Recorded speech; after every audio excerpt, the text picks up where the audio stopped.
تحریک لبیک پاکستان والوں کے لیے آج کا دن بہت ہی اہم ہے۔ اس وقت آپ کو مرکز سے اپڈیٹ کر رہے ہیں کہ مرکز میں تحریک لبیک پاکستان کی مجلس شورا کی اہم میٹنگ جاری ہے۔ آپ کو مکمل تفصیل سے بتاتے ہیں کہ اس وقت لاہور ہائی کورٹ میں کیا ہو رہا ہے۔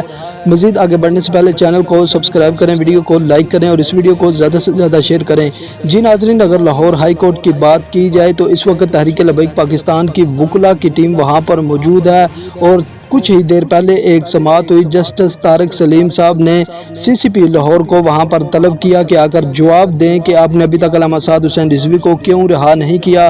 تو لاہور ہائی کورٹ سے بھی کچھ ہی دیر بعد بڑی خوشخبری آنے والی ہے۔ اس کے علاوہ اگر تحریک لبیک پاکستان کے مرکز کی بات کی جائے تو وہاں پر بھی بہت ہی زیادہ اہم فیصلے متوقع ہیں۔ ناظرین، اس وقت میٹنگ جو ہے وہ اپنے اختتام پر ہے، تو جیسے ہی اپڈیٹ آئے گی سب سے پہلے اسی چینل پر آپ کو بتایا جائے گا۔ اللہ حافظ۔